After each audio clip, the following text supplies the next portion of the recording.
Hello everyone, this is the Shientist, and this is an overview relating to designing your research, and this is part 2. This is part of the LabZtorm Effect series, and it's another LabZtorm production, and I'm following the first part to this particular recording or audio and podcast, where I talked a little bit about some of the key the main things really relating to formulating a hypothesis and identifying gaps to formulate a research project title or a focus around a particular question or a statement that stands out to help inform a research proposal, and then focusing a little bit on some aspects around formulating your literature review. This audio and podcast is going to be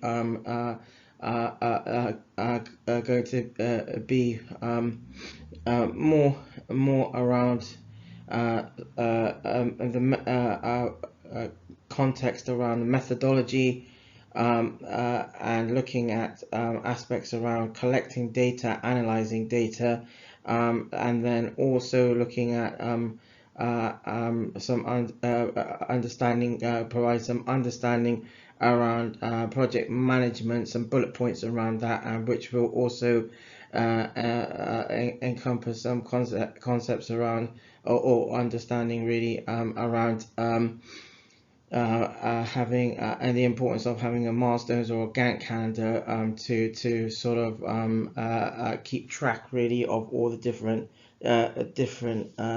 tasks and focuses that need to be encompassed as part of the research project more generally, and then also understanding around some of the costing elements of a research project, research or research proposal, or focuses around sort of grant writing, and then finally really some aspects around writing up your research so that it is focused, sort of focused, succinct, and it is appropriate to the audience who you are intending to be the main sort of who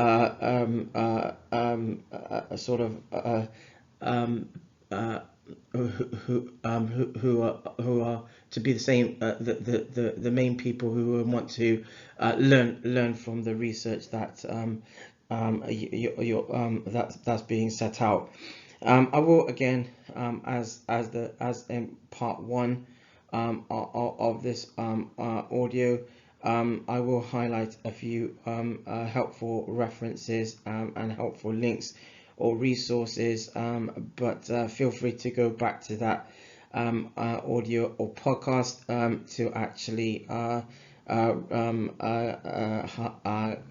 get a kind of overview of those as well.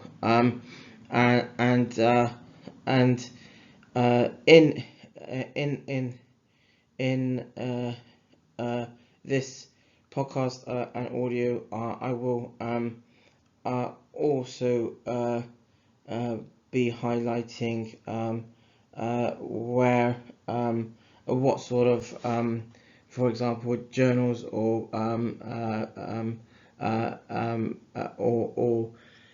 remits or potential for example even conferences or places where certain research research is perhaps a starting point, or at least where those who are doing research around healthcare, for example, or health service types, healthcare or health service type research, where there are remits for potentially sharing knowledge based on particular research projects. So let's continue and crack on with the next part. So I'm going to firstly start off continue this from where from the last audio podcast. The last part one focused around the an overview of obviously a hypothesis and identifying gaps, so an appropriate research question can be formulated. I then talked about some aspects around the literature review. Here I'm now going to talk a little bit about the methodology, and to start off with, I'm going to highlight that the methodology does not have to be original, but it has to be repeatable, and it has to be representative. So and what that really means is representation of a particular methodology means that there has to be a way to formulate whichever methodology is implemented. That has to be a methodology that is known in the field of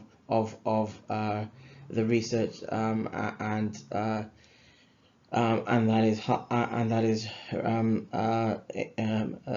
that researchers or authors may have done in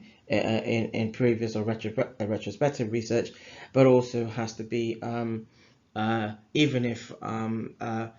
for example data sets results in previous research may not be may not have sort of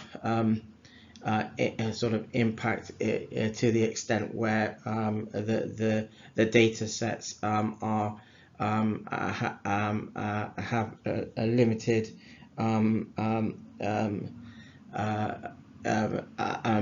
amounts or quantity in relating to the sample size. For example, it doesn't matter so much that it's not representative on for example population level, at least at first glance, as long as research and the methodology that is implemented is repeatable, and then if it is repeated, or the methodology is conducted in the same way, but for not more up another piece of another research project prospectively, then and has larger sample size, for example, then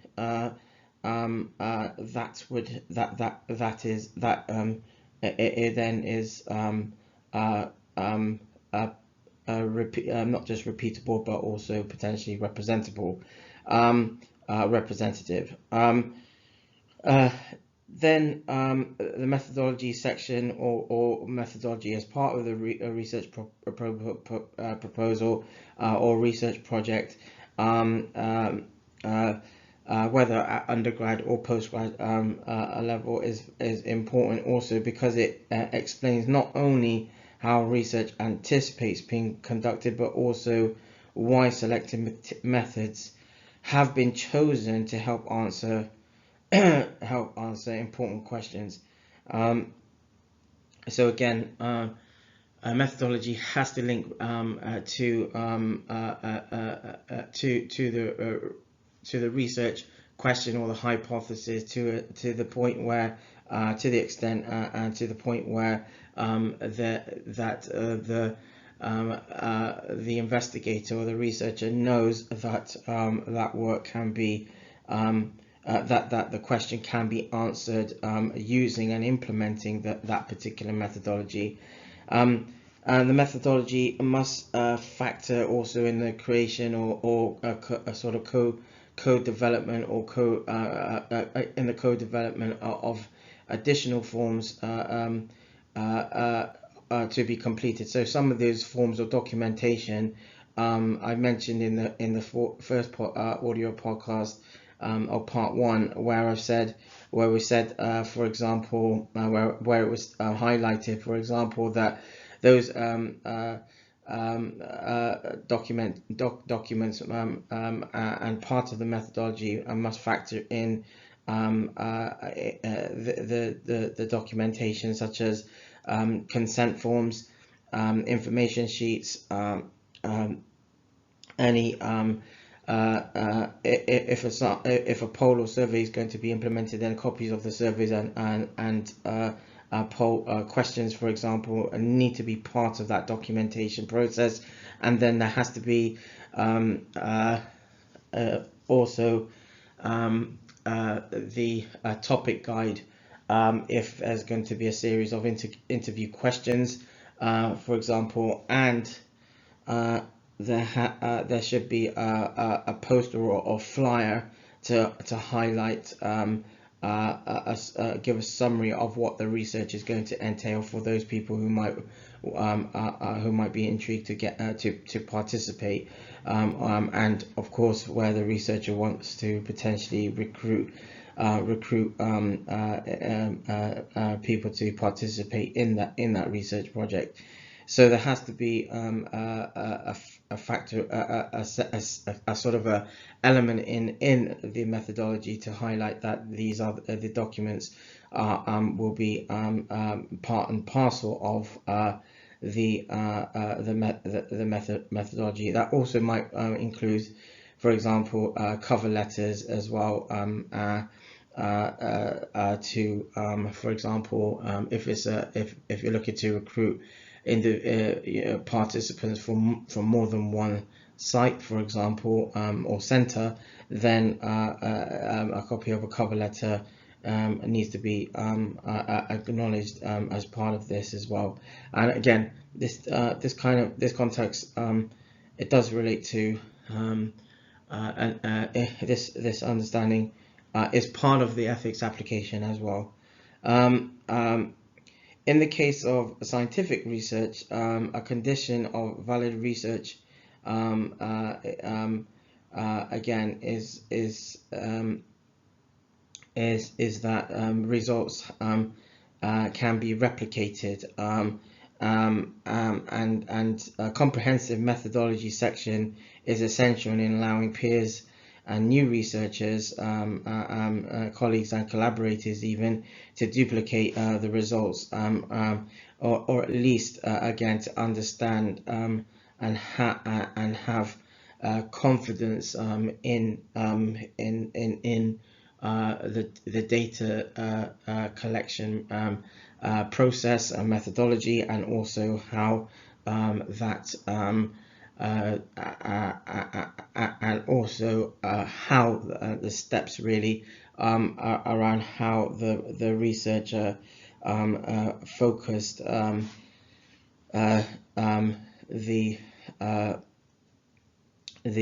work or the research, so that the research can be explored from more than one perspective, or more than one angle as well. It's important to make also the methodology section more detailed than perhaps other sections in a research proposal, and this is important because the methodology has to factor in the context around the ethics, and also context around how whatever methodology is implemented, that is done with quality, and with taking the appropriate steps to develop the results. Then the way data is collected also reflects how a researcher has, for example, taken time to look at different literature as well. So even though the results of the research, or the work, and the data sets may be repeatable, which is a positive, it's also important to highlight that the way the data is collected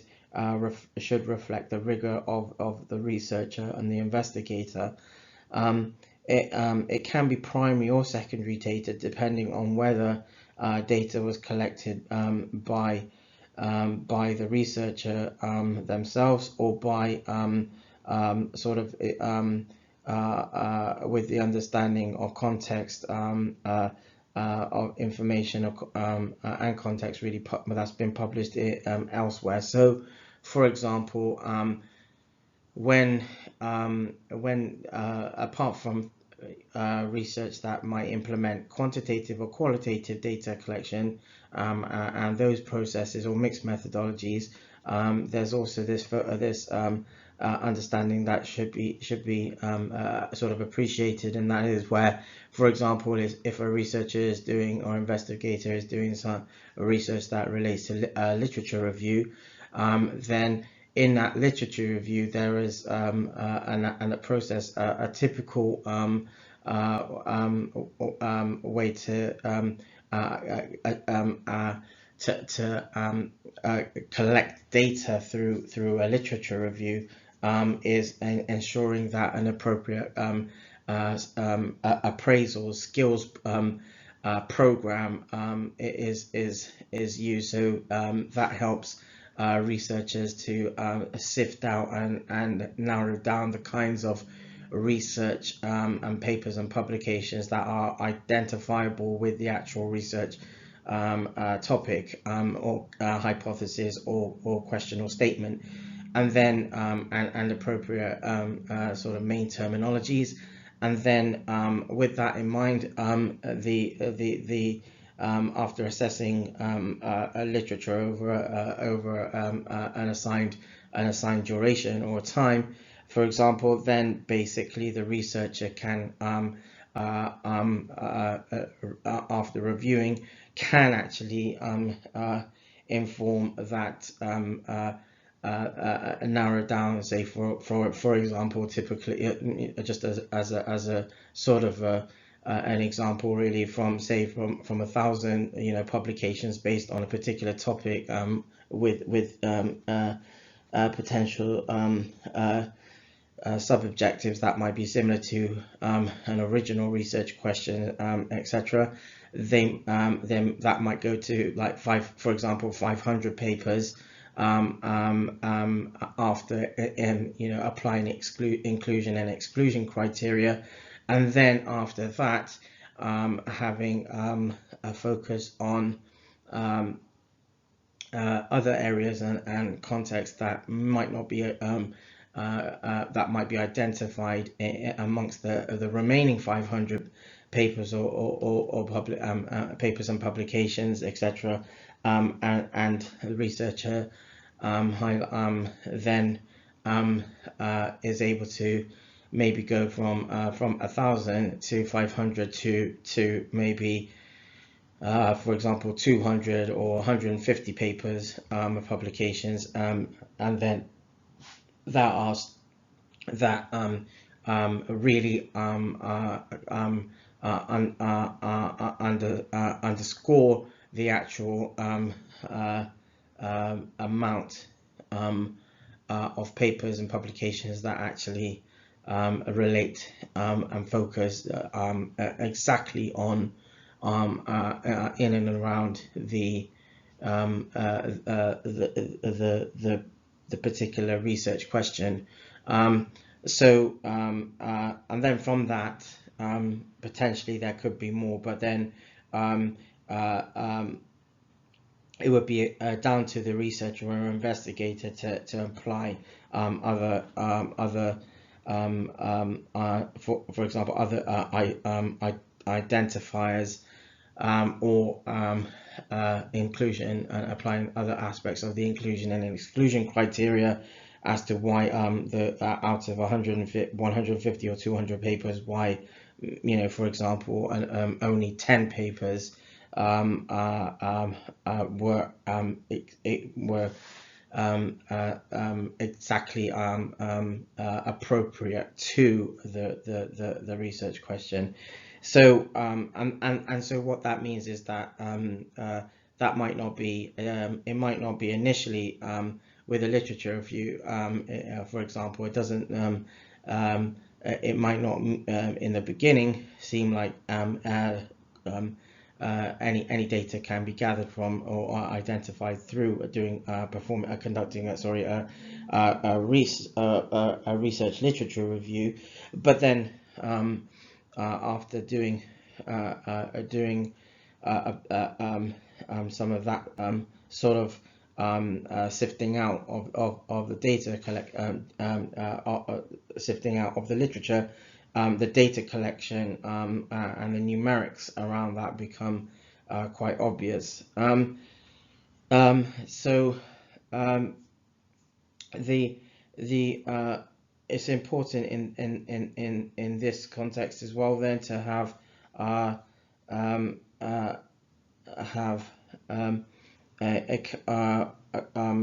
apart from having a comprehensive methodology section, such to the point where our peers and colleagues and collaborators can view the work and it's repeatable, and again where the literature review in the context of numerical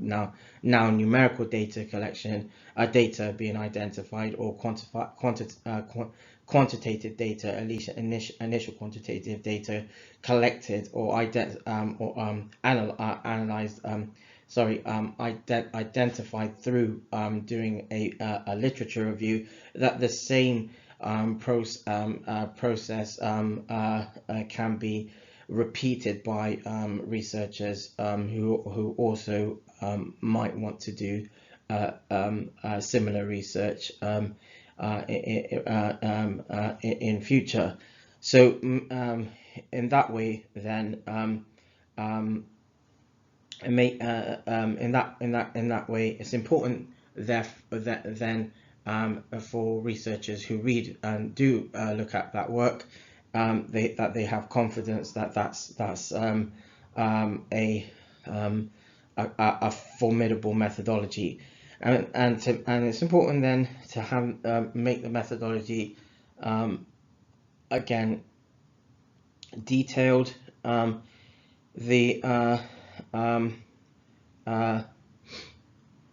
And again, as I mentioned, the way the data has been analyzed must also be explained, so that then adds rigor to the flow of the methodology section. The approach adopted by researchers depends on which type of research that they may want to do. So I've mentioned, for example, qualitative or quantitative, but it is considered best practice to combine the two methodologies, if especially if the retrospective research around that particular research question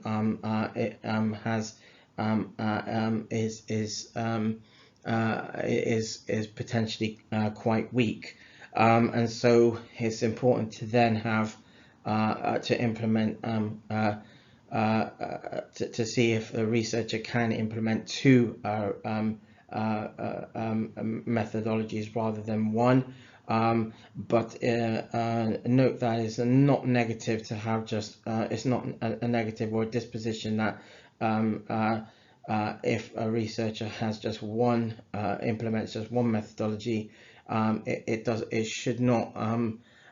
weaken the veracity of the whole the research in its entirety, as long as they can highlight, as long as the research can highlight the validity of that work, and of course the reliability of highlight or emphasize the reliability of the results. So it's also worth developing a process really with regard to the methodology, so that the researcher knows and the investigator knows how the steps that they've taken are also steps that they can repeat themselves, not just for not just so that future researchers can repeat that work, but also the research and investigator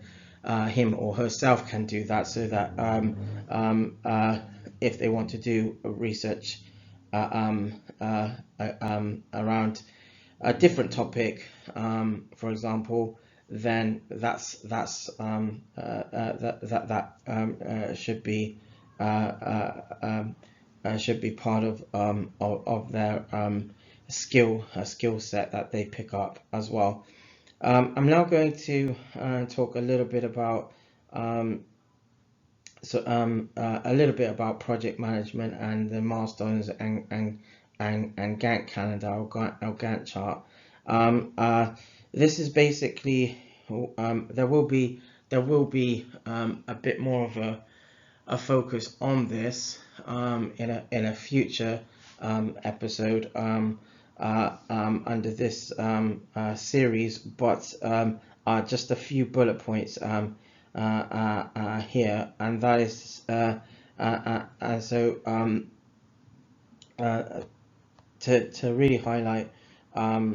or begin with, it is worth developing a Gantt calendar or a milestones chart or calendar to help document timeframes and milestones of the research, and that is important in respect to especially in meeting timelines around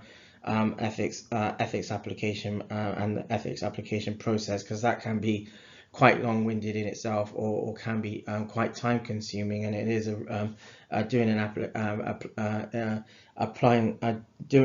completing an ethics application and going through that process. It takes time. It is also something that has to be quite robust, so that the practical elements of the researcher's investigation can go takes place and goes forward. And so once someone has their mindset around doing for example, getting into doing an ethics application, for example, that becomes in the forefront of their mind, and then things like the Gantt calendar and things around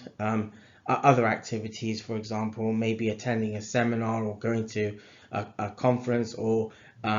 reading another paper, doing some reflection, or doing something that relates to the research, but perhaps not directly in academia, for example, or something like that. Those things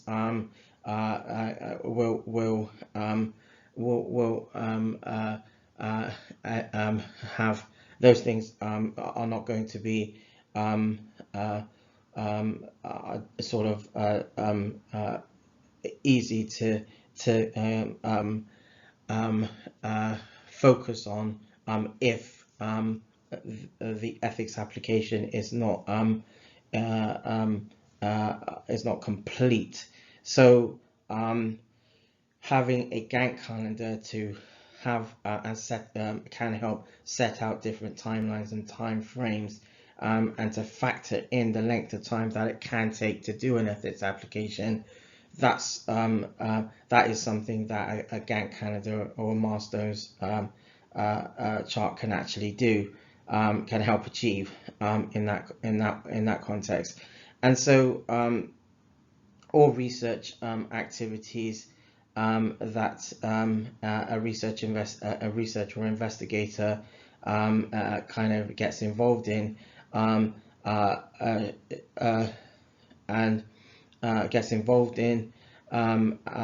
should have an element of sort of self-management and organization, and some of those activities might be directly related or relatable. Some might be indirectly related or relatable, and some of them might be as part of a team. Some might be done, like for example, if there's a paper that a researcher might be thinking about doing, but might want to do in a collaborative, from a collaborative perspective, then that can be pinpointed as part of kind of pinpointed as into a Gantt calendar and time frames as such. And then there are some other tasks and projects, project elements and focuses around a research proposal or a research project, for example, may not be with a team, or they may be carried out and timelined as independent focuses, and so that these things, these sort of elements are down to the researcher, and also it's important for every researcher, whether doing things at undergraduate level or postgraduate level, that they actually do these things that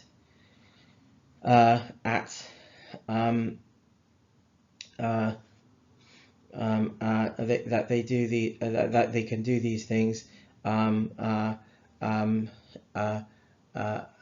in a way that they are developing that they are developing independently, but also have opportunity that researchers have opportunities to actually work or link aspects of their work and best the focus with colleagues in the field. So by its nature, completing a piece of research sort of on time, it requires the completion of multiple and interrelated activities, and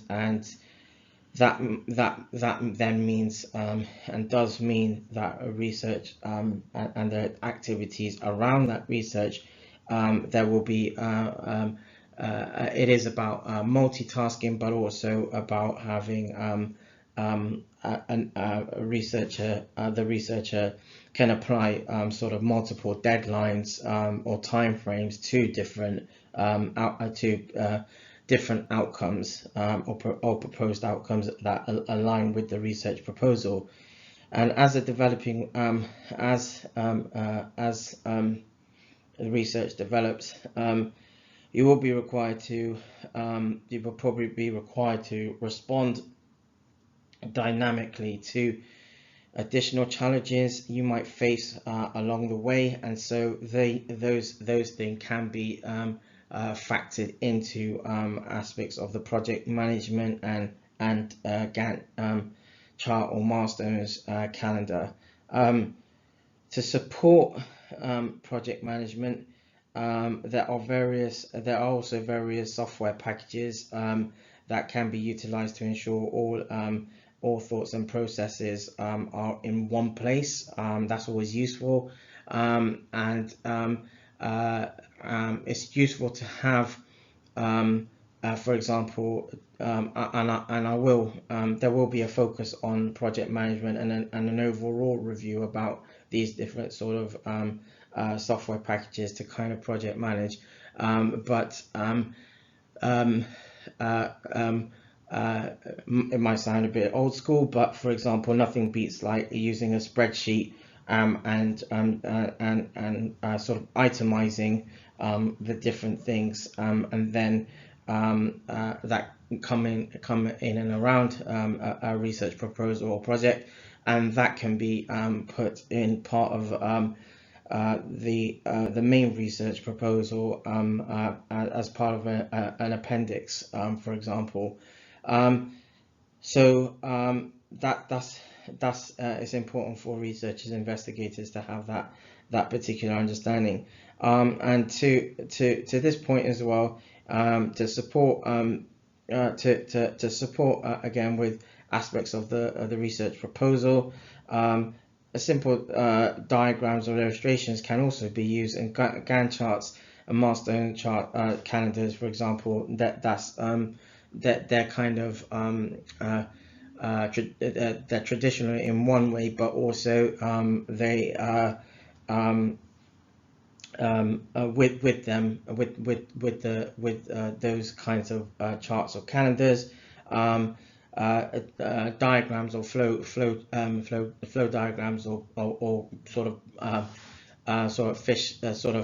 fish net. I think they're referred to as fish like diagrams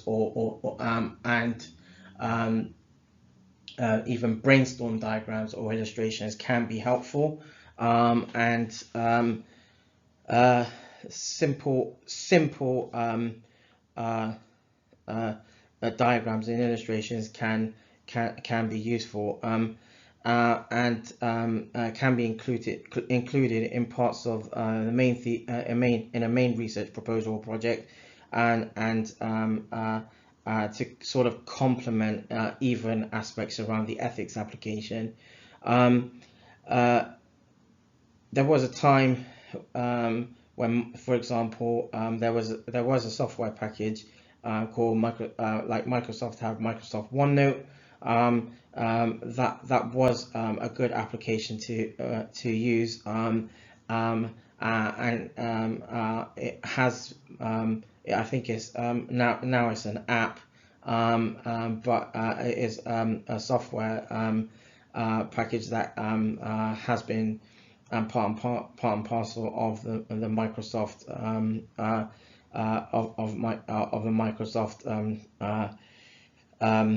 toolkits, and it is generally available, and can be used to index and organize research into various sections, a bit like if you imagine a LabZtorm folder, and you basically have different sections of that LabZtorm folder. It's the same. It's kind of the same principle, but on having that on a desktop in that way can be more approachable, and potentially easier to manage and update. There are some other packages, but it will become obvious quite quickly that when a part of doing a research proposal, it is about making sure that the way you need to project manage and task manage, that becomes quite personalized quite quickly. So from this perspective, researchers and investigators should have an understanding that is worth spending time to develop a sort of and taking a look really of examples of Gantt calendars and milestones calendars or charts online, for example, to make sure that they can have that part and parcel of the research process. I'm now going to talk a little bit about the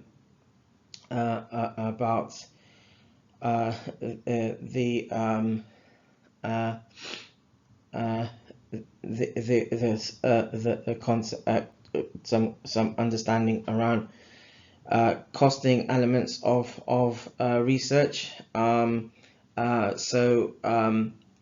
example, and some context around some main points around grant writing. I'm not going to delve into too much around this, but it's good to have some baseline points. So costing and pricing are parts of research, of a research proposal or development, which most researchers and investigators, even the most experienced ones, for example, fear or have challenges around because the fact that everything down to for example, even the stationery has costings around it. Knowing about sort of how grant applications are is important. In this way, all those who have been, for example, who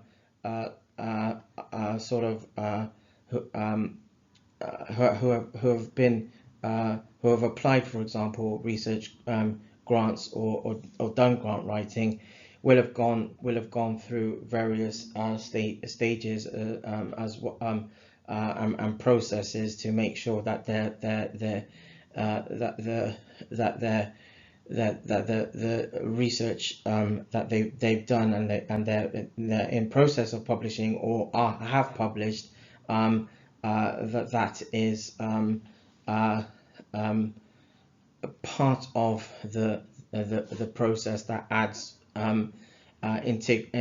also adds integrity and rigor to their research, and there will be plenty of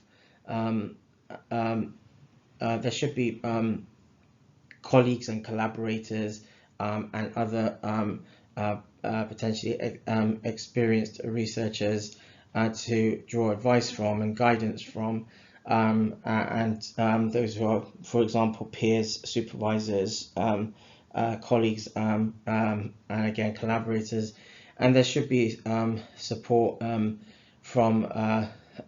for example, if a researcher or investigator is attached to a particular academic institution, for example, then there will be a central sort of hub or research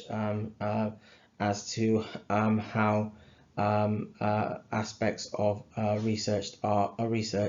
and costings sort of are applied. The cost of a piece of research is also differs from one research proposal to another, but how much it will cost also differs in the regard in regard to certain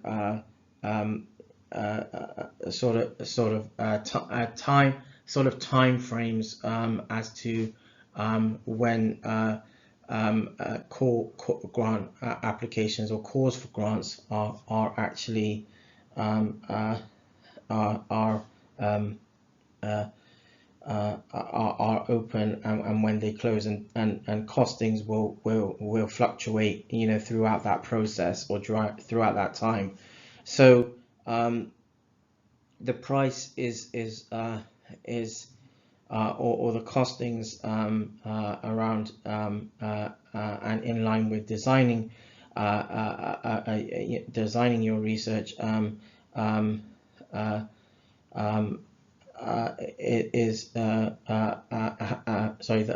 price or the costings around research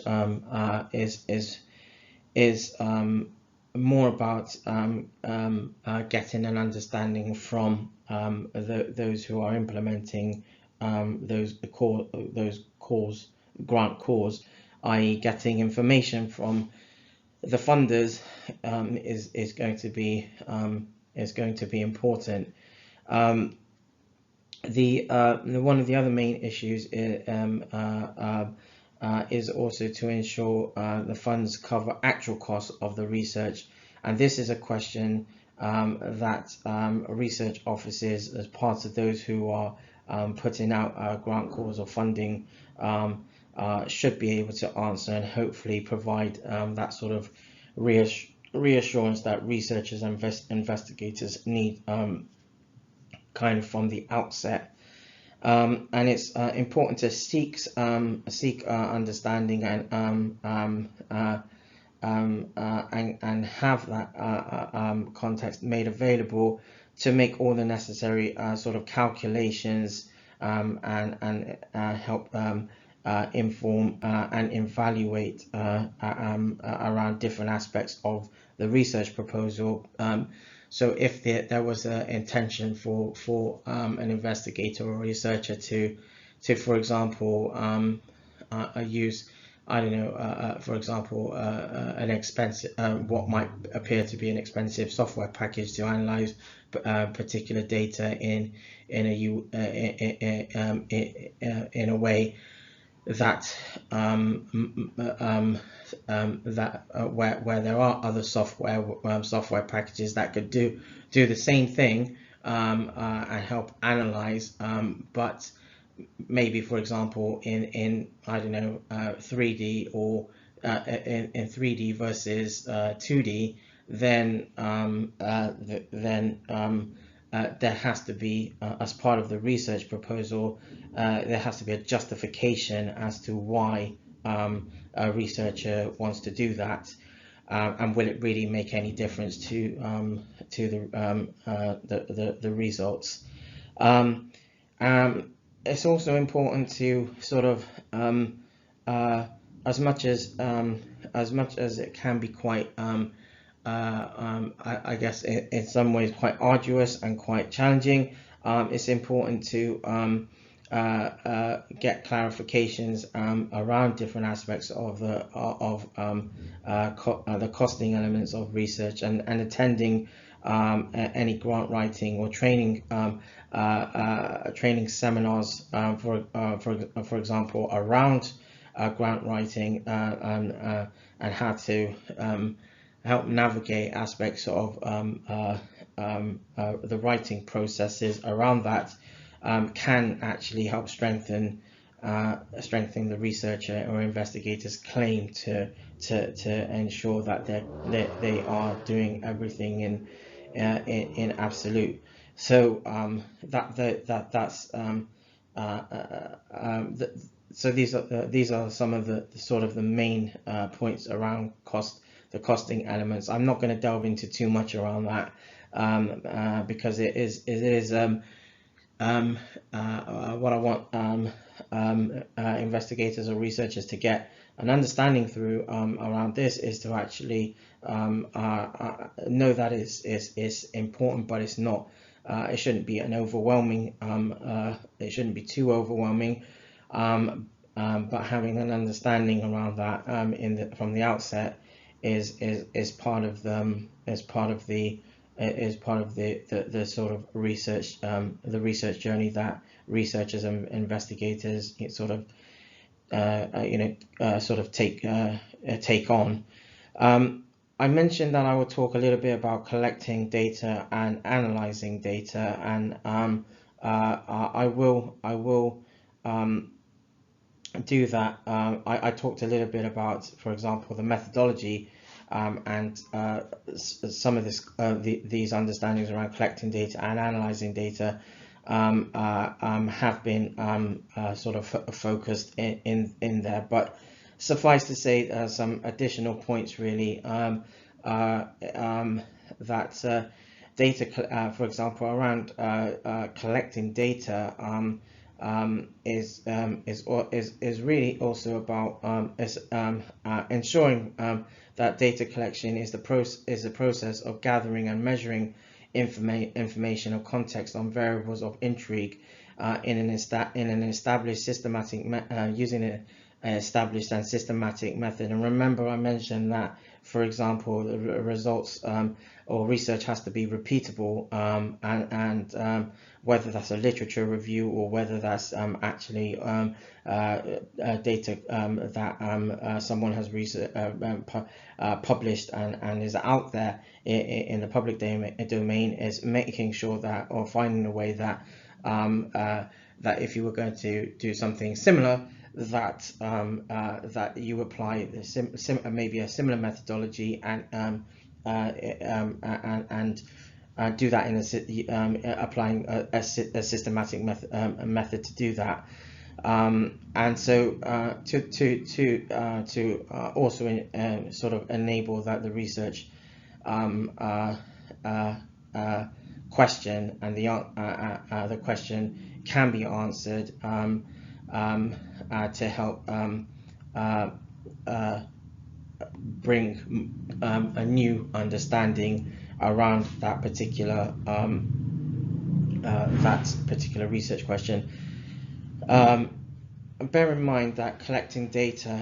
and analyzing data, and actually the methodology more generally, are actually steps and processes that actually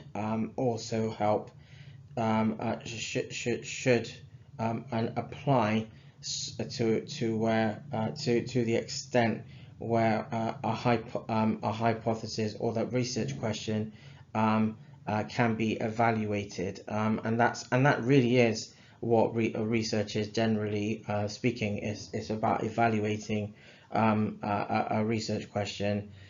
and exploring that in a more dynamic way, regardless of the field or of study or the preference for defining data.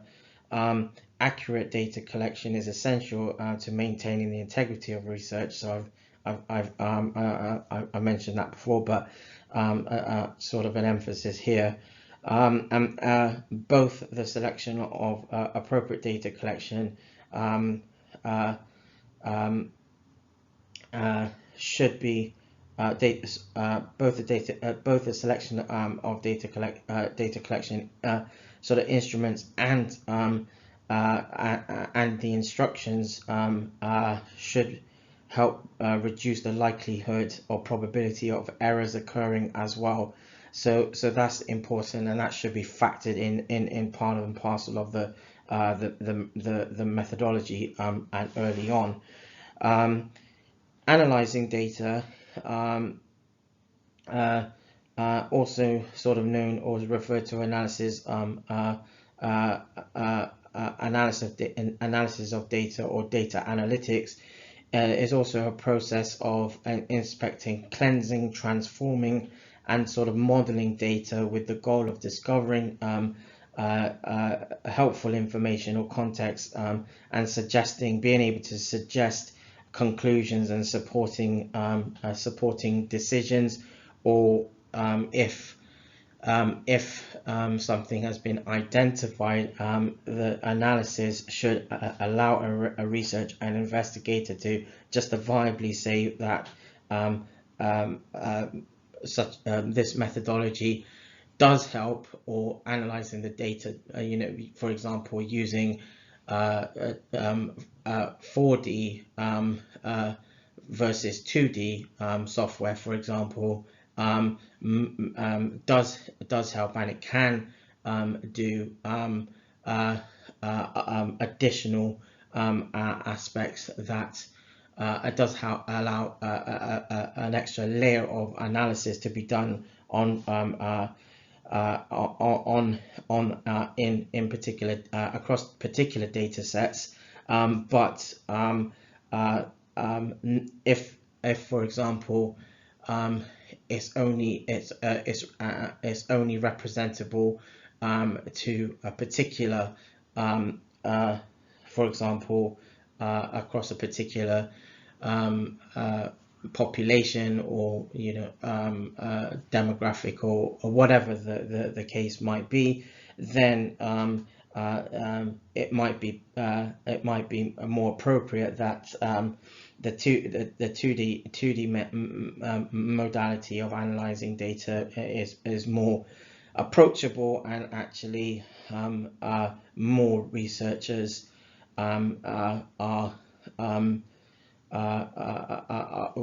would approach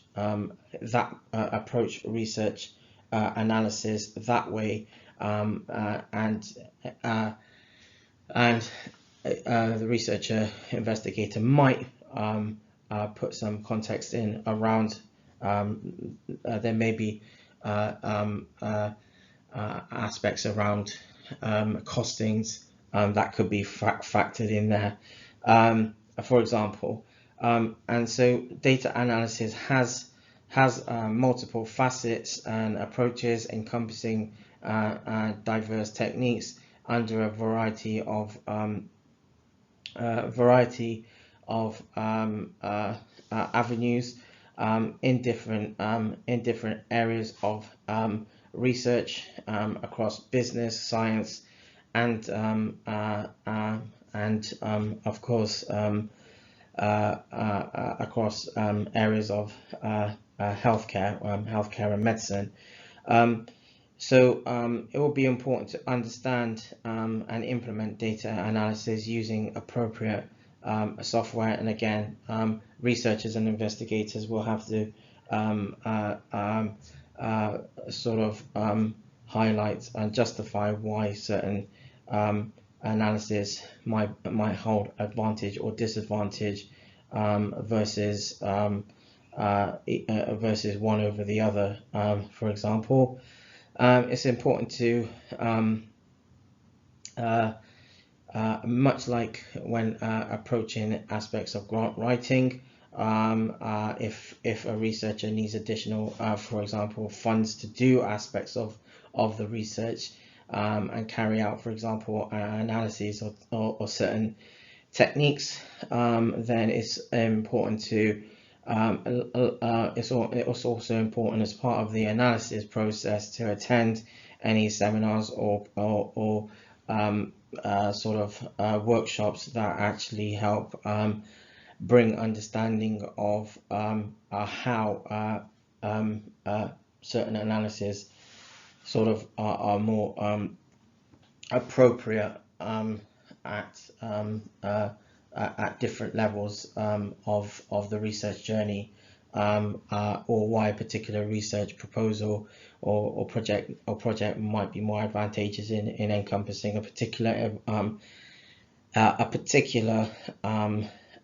analysis technique at that time point versus for example later on, and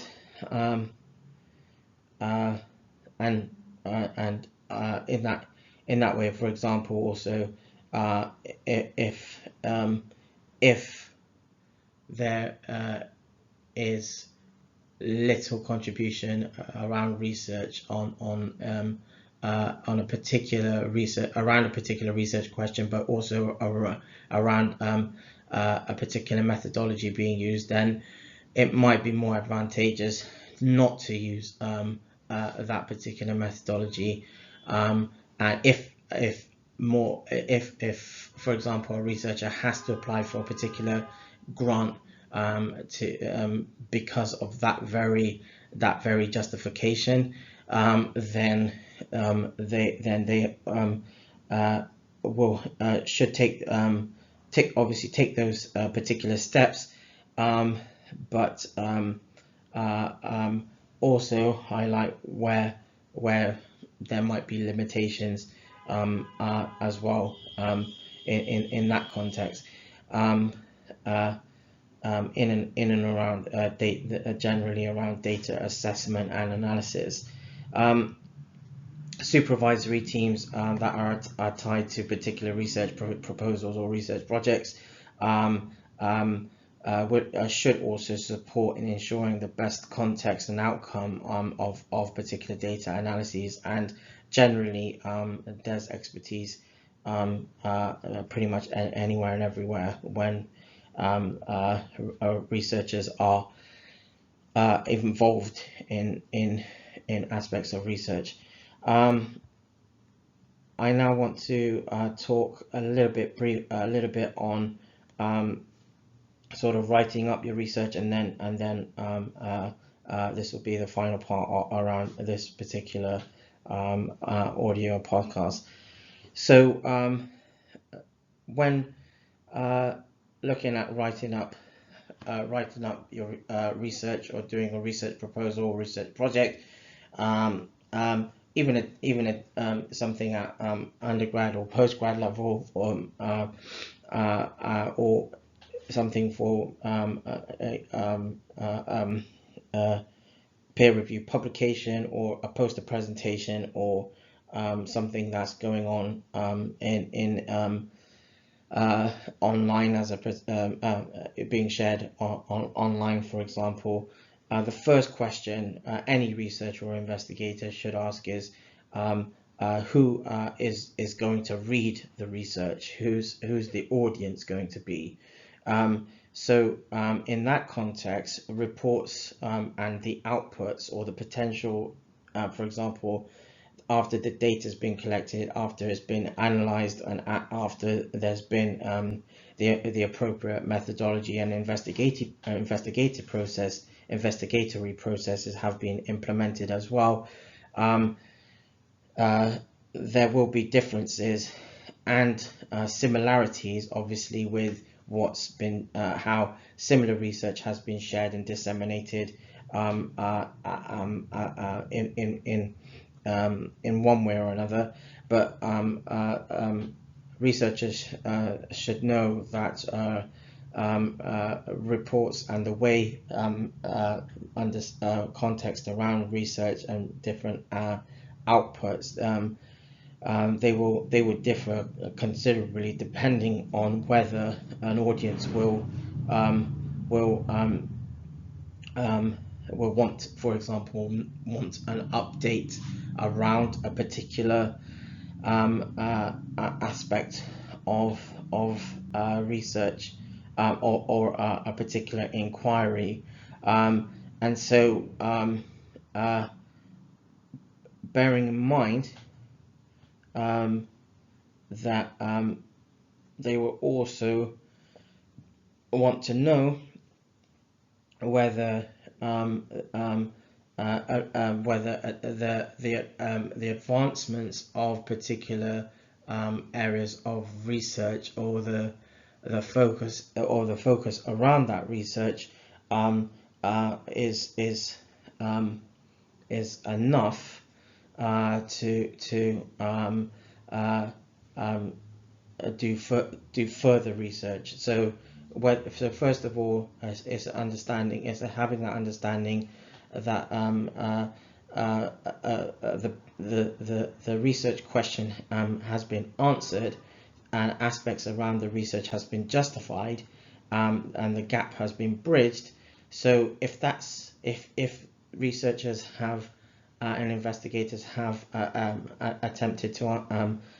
sort of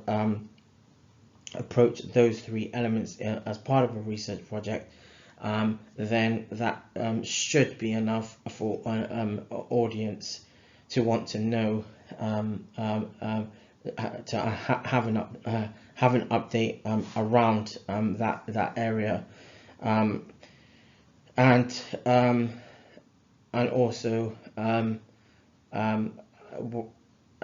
to the extent that researchers can follow up that work, and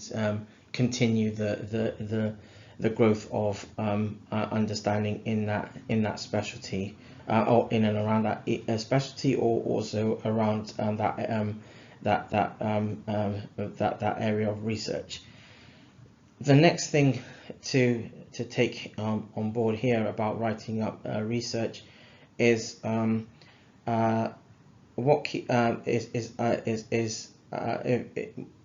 if you think about what was highlighted in the first audio or podcast around designing your research, there was several sort of bullet points I highlighted in the beginning, and all of those are part of constructing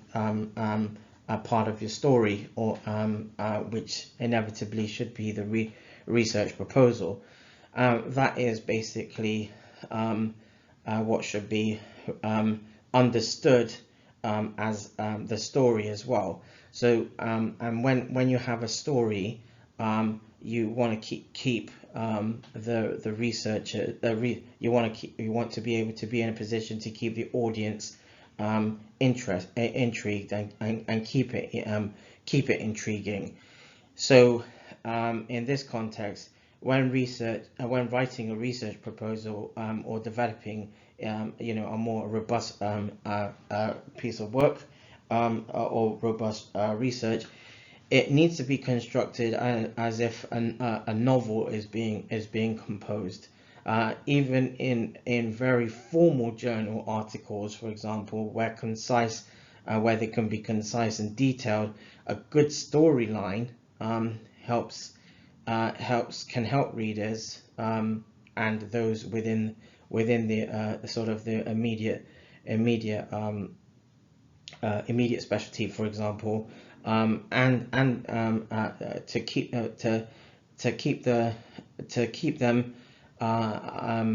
intrigued, is going to be an important focus throughout, and to keep them intrigued is also what also important, so that those who might be unfamiliar in areas in that area of research, that there are potential routes to collaboration, so that, for example, if someone is doing research around an area of healthcare, or or health services research, or whatever, in that context, then basically there might be someone who's doing something on a completely different from a completely different angle, completely different perspective, but they have a way, they want to explore aspects of research that another researcher or investigator is doing, and wants to link that into aspects of what they're doing. So it's the storyline should be intriguing enough so that it can prompt and encourage cross collaborations, and so that's sort of why the storyline in any aspect of research is going to be kind of important throughout. It helps the readers understand, but also know that, for example, that there's a possibility that even if they wanted to do, if there's someone else in a different area or expertise wants to publish in something, wants to publish something around that, and then they can they know that cross collaborations are possible, and that can actually be can be an advantage on both sides. Writing is also best if it is if it's continuous, and what I mean by that is that for example, when a researcher sets out to or an investigator sets out to sort of highlight where there might be a gap in an aspect of healthcare or health service research, for example, that they can draw on knowledge and understanding that has been done, that's out in the literature, but also knows that they want to continue the line of inquiry, using and applying a different dynamic to it, and some more potentially more originality and novelty, but keeping the research continuous, should be keeping the writing, continuous, should also be should play part of the mindset of the researcher or the investigator. It's always important to look at a broader picture and how the research is being developed, and how that will contribute to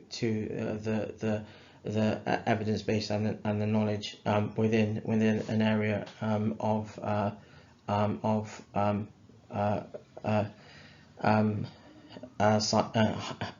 an area of science, and research. So the other thing is is about and the final thing really is about sort of being making sure that the research is presentable, and so there will be different areas of research will have different guidances, but there also will be some similarities across research, and that this also means that there will be policies about sort of, for example, formatting and style, and also how certain areas of presenting research are more work and more are more advantageous, have more advantage or advantageous than others, and that's also in keeping with making sure that the audience that researchers and investigators intend the research to be sort of highlighted toward, also can grasp and sort of learn from that. So that's an important sort of take home point on sort of how the research should be sort of presented. I'm now going to just give a few helpful references and helpful links. So some might sound similar, or will be similar to what I highlighted in the in part one of this audio podcast, but hopefully still approachable. So there's work by Bell in 2014 on a book publication, Doing Your Research Project, a guide for first-time researchers. It's a 6th edition, and it was published by the Open University Press. It's quite a good first publication. Then there is a book by, there is a book publication. It's still quite quite a good one, and that is by O'Leary, 2013, the Essential Guide to Doing Your Research Project, and that was a 2nd edition. There may be another edition, but that was quite a good one. It's a 2nd edition and published in Sage. And there's another